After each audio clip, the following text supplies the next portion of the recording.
Hello everyone, welcome back to the course on Instrumentation and Process Control.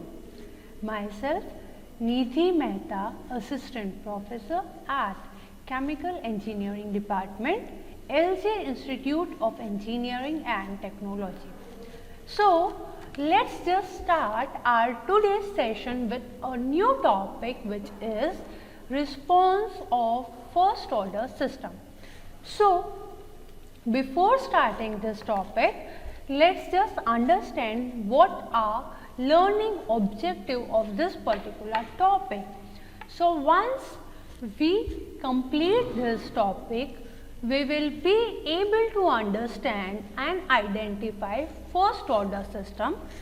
We can also identify two main parameters of first order system, which are gain and time constant.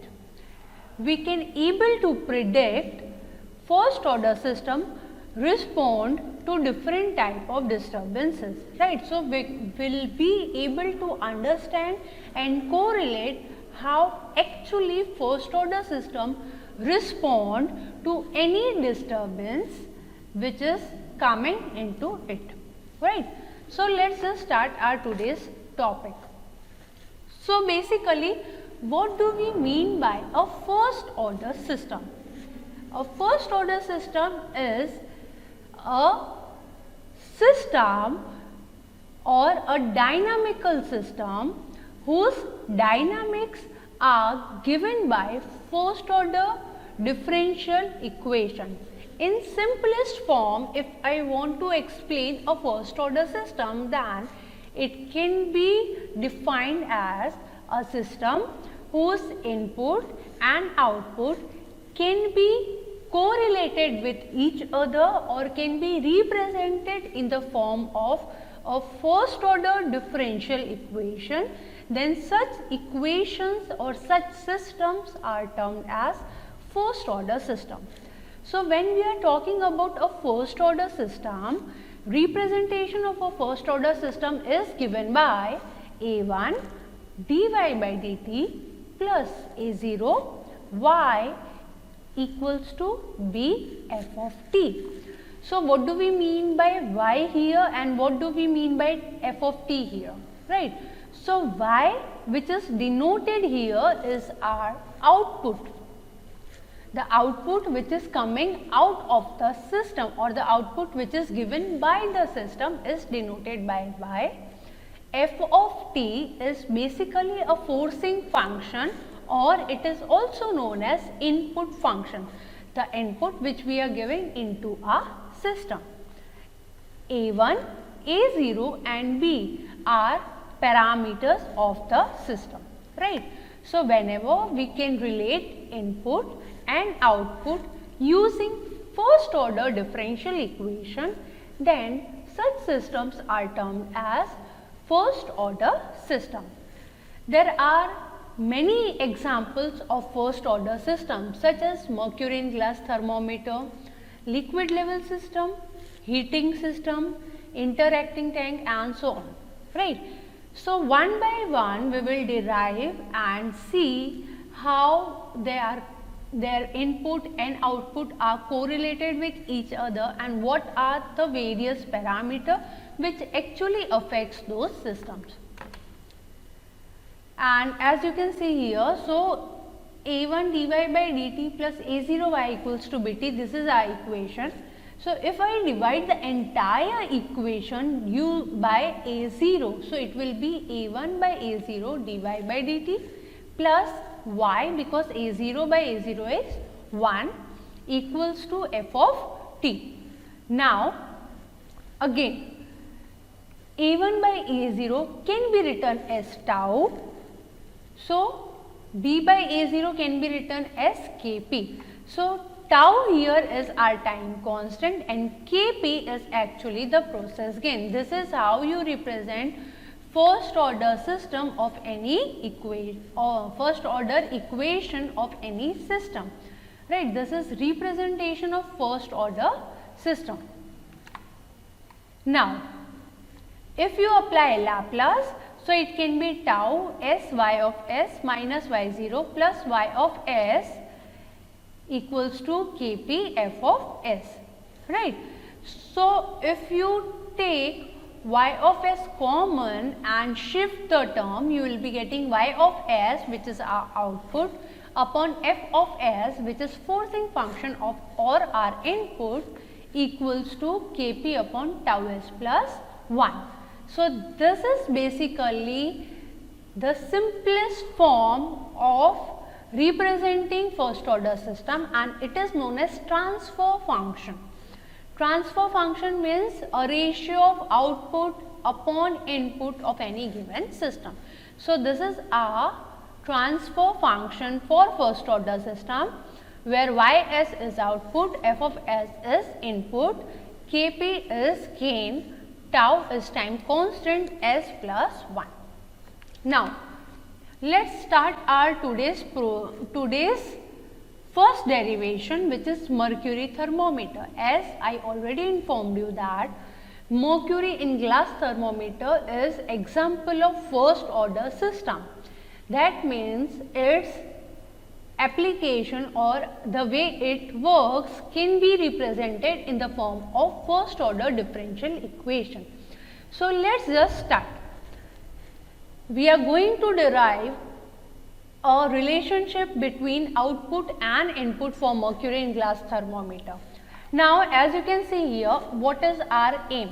Our aim is to calculate the response or time variation of thermometer reading Y for a particular change in X, right.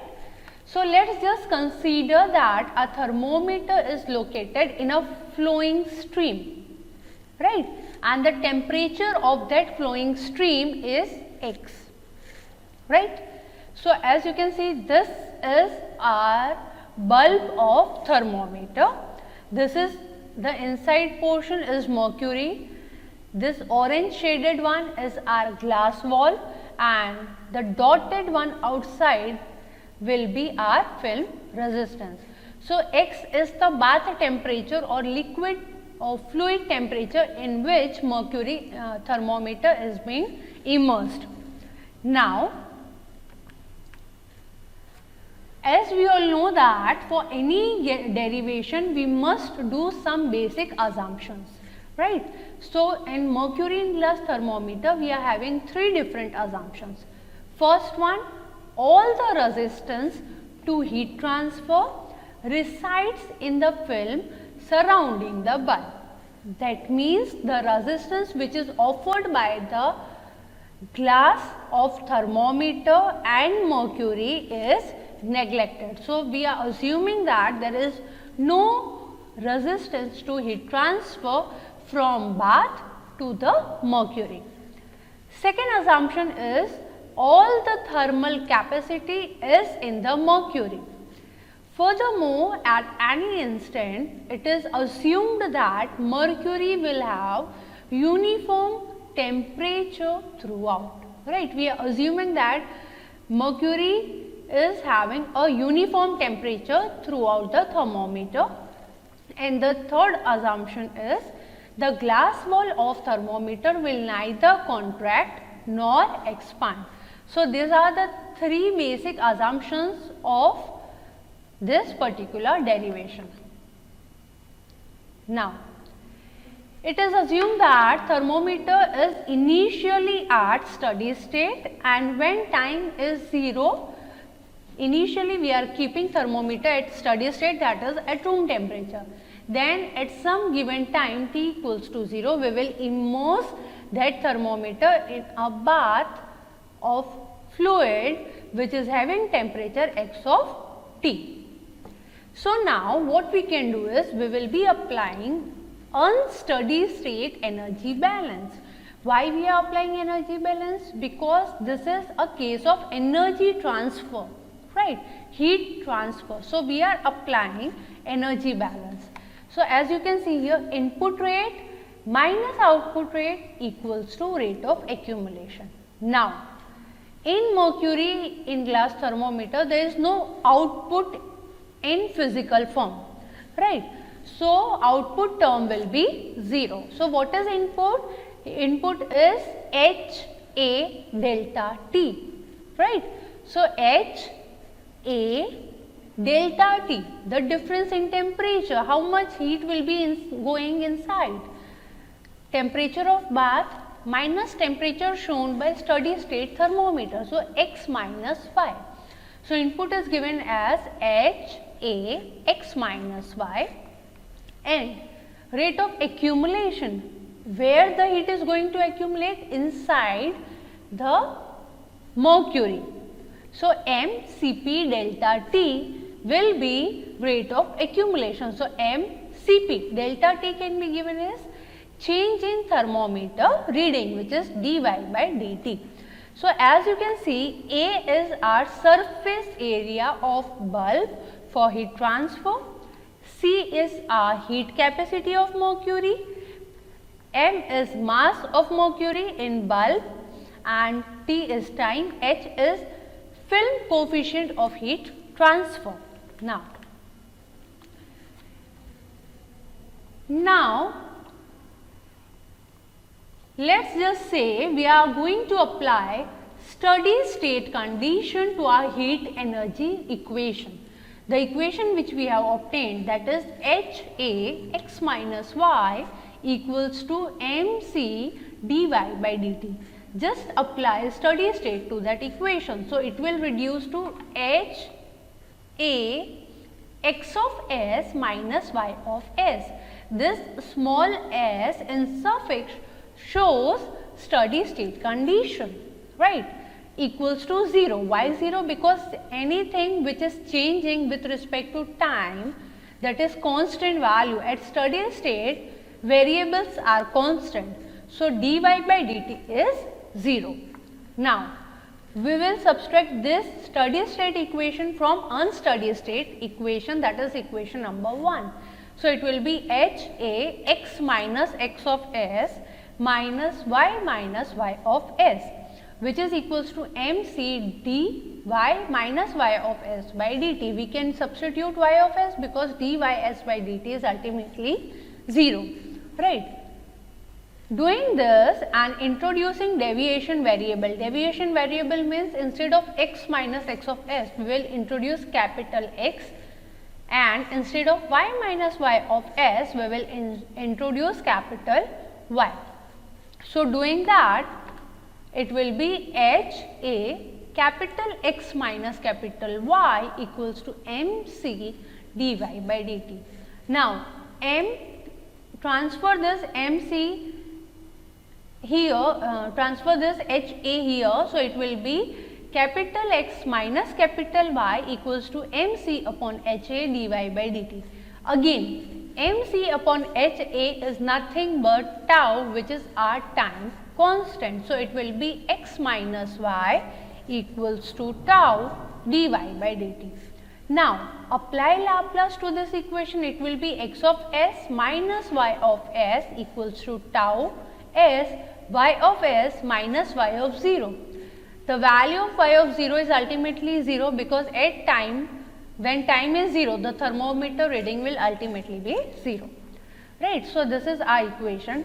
Shift the terms this side, that is ys this side, and take ys common. So it will be y of s upon x of s equals to 1 upon tau s plus 1, where the value of tau is mc by HA.